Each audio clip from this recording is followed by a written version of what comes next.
Sejam todos bem-vindos e bem-vindas a mais um de Galho em Galho, edição especial Startup Summit 2023, aqui na nossa cidade natal, Floripa, Ilha da Magia. Tá um tempo meio chuvoso, né? A galera muito frio. Tá frio, né? Muito frio. E, bom, aqui por nosso estúdio móvel Monkin, dessa vez aqui fomos abraçados pelo pessoal do Sebrae, temos um estúdio fixo aqui no evento. Então, como de costume, passam por aqui diversas pessoas, histórias, empresas, negócios, inovações. Então, nada mais justo do que chamar gente que apoia o ecossistema, gente que está junto no ecossistema, gente que tem uma história muito legal para contar. Tem vários ensinamentos aqui. Hoje o papo vai ser sobre dores do crescimento. Bom, você que está tendo uma empresa, você que está começando, ou você que já começou, já faz um tempo e sente que está faltando aquele empurrãozinho para saber como crescer mais, como escalar. Esse episódio aqui é para você. Então, bom, antes de mais nada, meu nome é Felipe, pode me chamar de Fefo. Sou head de criação aqui na Monkin, sócio da Monkin também. E, bom, conheci aqui na feira. Na cara de pau. Então, bom, vou deixar você se apresentar, nada melhor. E conta pra galera aí quem é você, qual é o seu papel dentro do ecossistema. E aí, no desenrolar, a gente troca essa ideia sobre dores de crescimento. Importante o tema, né? Perfeito, maravilha. Primeiramente, obrigado, Fê, por ter aceitado o meu autoconvite de participar desse podcast, tá? Agradecer a todos os ouvintes aí da Rede Monkin de televisão. Muito feliz de estar aqui com vocês. Meu nome é Alberto Borges, podem me chamar de Beto. Sou hoje gerente de novos negócios do Grupo Rede Mais, mas também faço investimentos, trabalho com fábrica de startups, na verdade, estúdio de novos negócios, onde a gente consegue criar negócios escaláveis tanto para corporações quanto para a gente, quanto para eventuais clientes, parceiros, sócios que a gente entende que faz sentido. Antes de falar sobre dores de crescimento, eu queria falar sobre o porquê Legal. A gente faz isso. E quando eu digo o porquê, eu não digo nem o sentido empresarial, de você encontrar um empreendimento que vai valer 1 bilhão ou coisa do tipo, mas o que motiva esse tipo de situação. No episódio anterior aqui, quem estava falando foi o pessoal da Truckme, né? Uma plataforma ali de transportes para grandes indústrias. Eles ajudam, na verdade, o efeito que eles têm em cima do transportador autônomo, pessoas como meu pai, é gigantesco, cara. A realidade dos caminhoneiros do Brasil, por exemplo, ela é muito diferente. Nem sempre a gente consegue fazer com que o orçamento caiba pagar ICMS, piscofins, dar seguridade social da galera. E quando você atua, por exemplo, vem uma solução como a Truckme, que tem um propósito empresarial maravilhoso, gera uma economia de 27% no orçamento de transporte das empresas, que é incrível, acelerada pelo Grupo Rede Mais, onde eu trabalho. Mas eles também têm um propósito que eles fazem toda a cobertura de segurança e social também, seguridade social mesmo, quanto de bem-estar do transportador autônomo. Então, o porquê que a gente inova? É para resolver problema. Problema de quem? É só da corporação? É só daquela multinacional de cervejaria que quer melhorar 1% o seu processo de produto para ganhar 10 milhões? Não. Melhorar os dias do meu pai, Sandeval caminhoneiro, da minha mãe, que é caixa de madeireira, melhorar, então, com o sistema de gestão de notas, por exemplo, melhorar o dia a dia das pessoas que movem o país, os países e de maneira geral. Então, faz sentido você se apaixonar por um problema desse e querer resolver ele de maneira nacional, global. Só que esse movimento de resolver esse problema nacional, movimento nacional e global, ele se torna muito difícil. Que é uma dor que a gente enxerga muito. E aí, quando a gente fala de crescimento, a gente tem que entender que startup, a ideia é que você cresça 100 vezes, aumentando sua estrutura em 10, ou menos. Mas o próprio aumentar em 10 já é um baita desafio. Sim. Às vezes, aumentar em 2 já é um desafio. Eu venho acompanhando a Monkin aí, vocês estão crescendo bastante, imagino que deve ser muito difícil gerir equipes, gerir processos, gerir modelos de fonte de receita, origem de lead, tudo isso é muito difícil. Então, quando a gente conversa com startup, que chega assim e fala, cara, eu quero dinheiro para crescer, investe em mim. Fala, irmão, primeiro, dinheiro não resolve nada. Eu posso colocar 10 milhões na sua conta agora, você vai continuar com dores de crescimento. Tá? Se o Pix fosse o problema, meu amigo, não seja por isso. Como é que estão os seus processos internos? Como é que tá suas direções de receita, né? De onde você já organizou os canais? Você criou canais a início de conversa para conseguir crescer bem e não ter uma força de vendas ociosa? Então não adianta expandir equipe se você não tem demanda para alocar ela. Você vai acabar caindo no mesmo erro das startups que tiveram que fazer layoff. Eles contrataram porque tinham dinheiro para contratar e demitiram porque não tinham o que fazer com elas. São pessoas ou improdutivas... Ociosas, né? Então, a gente tem esse problema quando a gente fala com crescimento. É o crescimento responsável. Sim. Mais do que crescimento escalável, que tem que ter, é importante, a gente tem que ter crescimento responsável. Porque eu não posso expandir minha equipe em 3 vezes, sabendo que eu não tenho fluxo de caixa para sustentar essa equipe por um ano. E aí eu vou ter que desmitir 30% da minha equipe depois. Então, o primeiro ponto é esse. Você realmente, o problema é dinheiro ou não é dinheiro? Tá? Vamos lá dentro de casa. Aí eu sento com a startup, faço um entendimento da capacity dela. Né? E quando eu falo capacity, né, não é só capacidade mesmo. É o esforço que ele tem que fazer para gerar, dobrar a receita, quantas pessoas ele consegue gerar, quantas pessoas ele precisa para poder cuidar de um cliente, ou de um número determinado de clientes. Como a Chocme, por exemplo, o CEO ele passa muito tempo na operação basicamente cuidando de 2 clientes, né? Porque são clientes muito grandes, é um ticket médio absurdo. Então, a forma como a gente constrói, até mesmo o sucesso do cliente é importante pra gente, né? Tirar esse corpo da operação quando a gente fala de crescimento. Quando a gente fala de crescimento, o fundador ele tem que se dividir em 1 milhão, cara. Ele é o cara que tem que sair na rua pra captar, às vezes viaja pra fora do país. Ele é o cara que tem que fechar parcerias estratégicas ou até eventuais aquisições ou fusões. Ele é o cara que cuida dos clientes maiores quando acontece um problema, acontece algo bom. Sim. Então, como é que você fica nessa estrutura? Sabe? E muito do que eu vejo, hoje a gente já tá um pouco mais maduro. Depois do inverno do Venture Capital, a gente ficou um pouco mais maduro. Beleza. Mas eu ainda vejo muitos empreendedores acreditando que o problema de crescimento dele é o dinheiro. Que é Sim. falta de dinheiro, na verdade. Eu acho que a questão do dinheiro, ela é muito importante, claro, tem muita coisa que você quer fazer, o profissional que você quer contratar para tirar o CEO da operação, ele é caro. Sim. Então, para isso, eu preciso pagar com dinheiro, né, esse profissional. E acho que aí é onde vem muito essa ideia do dinheiro realmente resolver, né? Mas eu acho que o que você falou foi muito importante, que é realmente identificar onde esse dinheiro vai, para onde esse dinheiro vai. Isso. E aí já vem a pergunta, porque, bom, a gente comentou aqui, né? Para o meu crescimento eu preciso identificar isso, o que eu preciso fazer e tudo mais. Mas às vezes a empresa ela tá num momento de já tá ali com a sua folha salarial já Teto. no teto ali, ou até meio inflada, assim, sabe? Você já contratou uma galera ali, é uma galera boa que você quer manter, mas você tá... Às vezes o problema é um processo, às vezes a grana para pagar essa galera você tem, mas você não tá conseguindo ter esse time eficiente. Exato. Às vezes é um time que é eficiente, mas é um time que faz tudo. Não tem uma segmentação ali de tarefas mesmo, de cada uma das pessoas. Na Monk a gente tem muito isso. A gente tem uma galera muito boa que faz de tudo um pouco. Tem, claro, as especialidades de cada um, tem quem é realmente muito bom em tal função, quem realmente é muito bom em outra função, mas quando precisa, todo mundo tá ali para se ajudar. Boa. Isso é muito massa, por conta da cultura, a gente sabe que a gente pode confiar e a gente tá todo mundo... Ninguém larga a mão de ninguém, né, aquela coisa.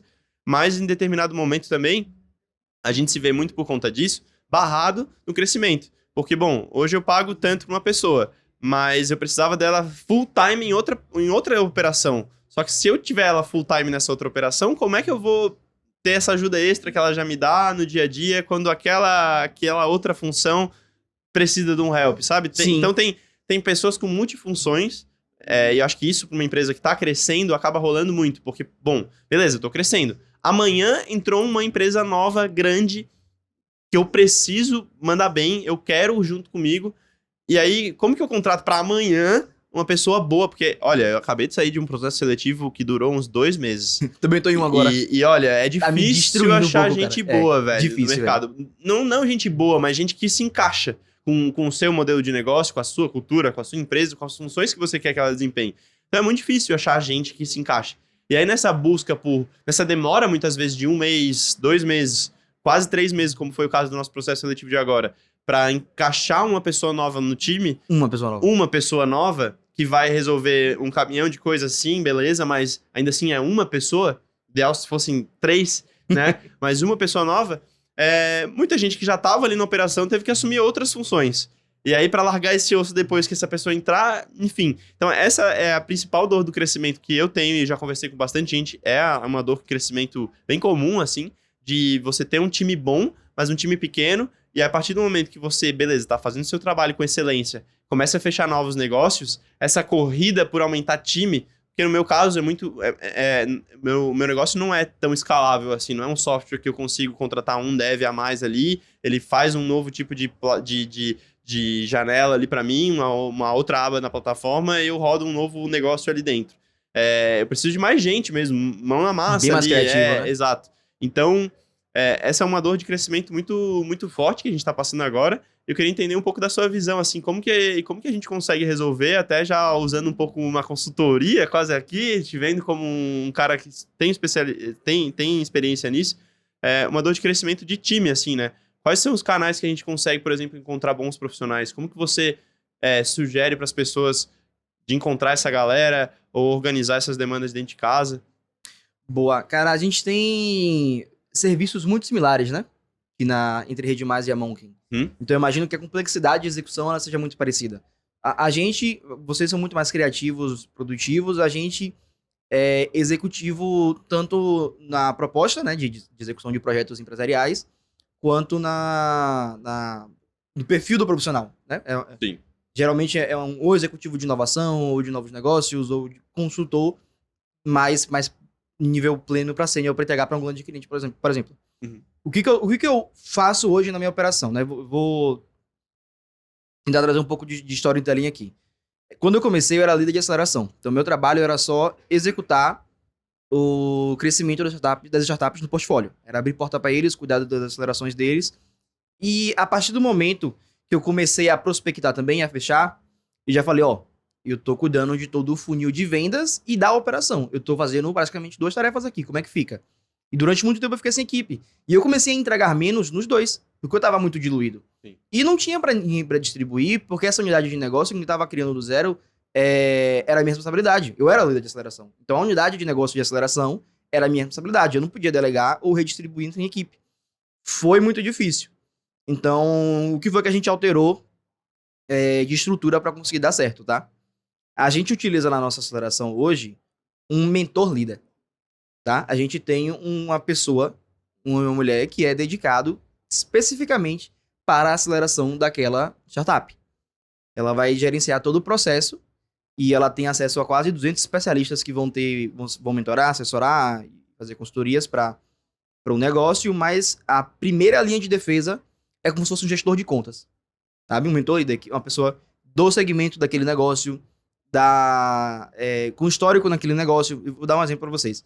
A gente estava aqui em processo de aceleração de um negócio de saúde, inteligência artificial para diagnóstico rápido de doenças raras, tá? E a pessoa que a gente trouxe para ser mentor líder é uma executiva com histórico de vários M&As em saúde.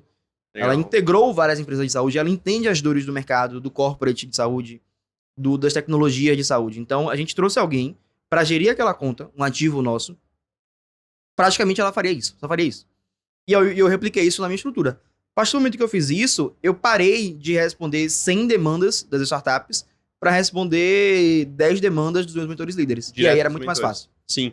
E aí, quando você contratou esses mentores, qual que foi o modelo de negócio que você fechou com eles? Até por curiosidade, Boa. foi um convite, recebe pela porcentagem de faturamento da startup? Qual que é o envolvimento deles no projeto? Porque, Boa. claro, num mundo, num conto de fadas, eles apoiariam porque, bom, é o nicho deles, eles iriam lá ajudar, é o ecossistema, a sociedade evoluindo todo mundo junto. Mas a gente sabe que também tem muito lado do negócio, né? Qual Boa. que é a vantagem, né? Tem que ter uma contrapartida empresarial, tá? Eles não Sim. são mentores líderes porque são meus amigos, imagina. Aí depende do nosso modelo de negócio com startup. Se a startup ela me paga para ser acelerada, que é algo que eu tenho hoje, é modelo de serviço, eu destino uma remuneração acordada com o mentor líder. Ele recebe para fazer aquilo. Entendi. Tá? Se eu tenho equity na startup, a minha proposta é 25% do que é meu é seu. Entendi. Vai Legal. ser seu, na verdade, é seu. Então, e aí é o modelo de equity. Só que a gente criou um modelo de negócio que é híbrido. Se o cara não quer ceder tanto e ele não quer pagar tanto, ele pode fazer um pouco de cada. Legal. É um modelo que, inclusive, é o que eu mais uso, tá? A galera mais pede. Inclusive, o escopo, a densidade é muito maior também. E aí, eu chego pro mentor líder e falo, cara, você tem 2 opções. Ou você se dedica mais aqui, ou eu te dou uma ajuda de custo, por exemplo, mais os 25%. Então, o modelo de negócio que eu fechar com a startup é o modelo de negócio que eu vou fechar com o mentor líder. Sim. E Legal. aí eu faço a proposta para nossa base de especialistas e eles aceitam ou declinam e é normal. E eu continuo Legal. procurando. Legal. Mas isso é da operação. Eu ainda tinha um problema de vendas, que eu tava fazendo início, meio e fim. Então eu tive que trazer alguém também para ser meio que... quase não é um estagiário, mas é um cara mais júnior, que vai cuidar ali, né, da criação de proposta, de pricing e tudo mais, para eu focar na relação com a startup. Tenho que manter uma boa relação com ela para que eu consiga resolver as demandas dela de maneira tranquila. Então, legal. E isso foi um processo muito difícil. Sim. Tá? E agora eu tô contratando um outro líder de aceleração, que agora eu sou Sim. gerente de novos negócios.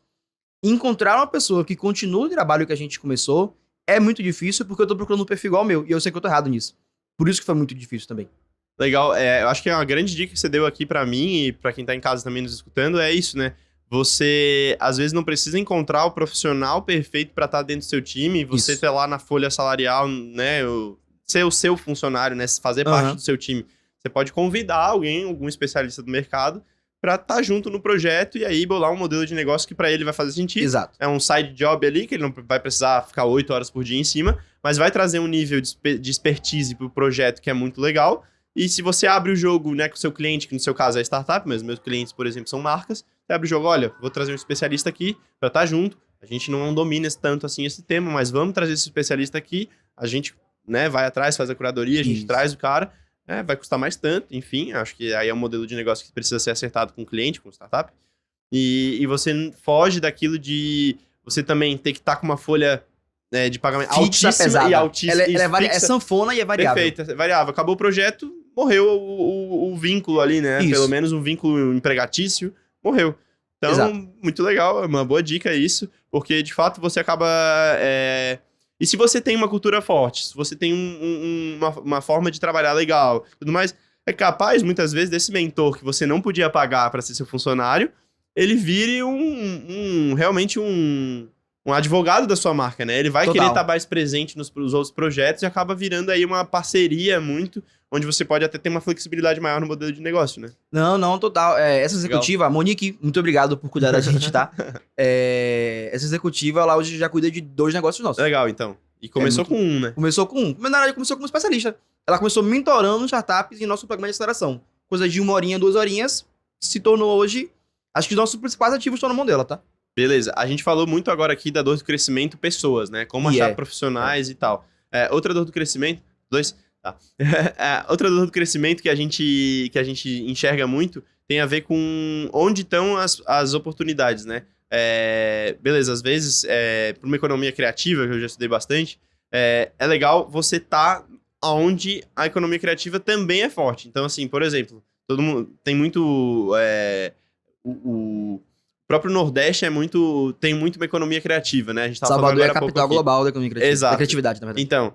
Então, se você quer trabalhar com isso, cara, faz muito sentido você ir pra lá, tá nesse meio, Isso. certo? Você acha que essa dica também é importante para as empresas? Tá próxima a empresas similares? Porque por uma ótica você tá num ninho de concorrentes.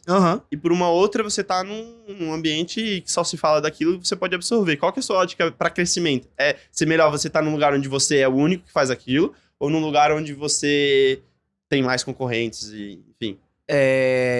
Eu diria, cara, que quando a gente pensa, na verdade, em saturação, Salvador não tá saturada.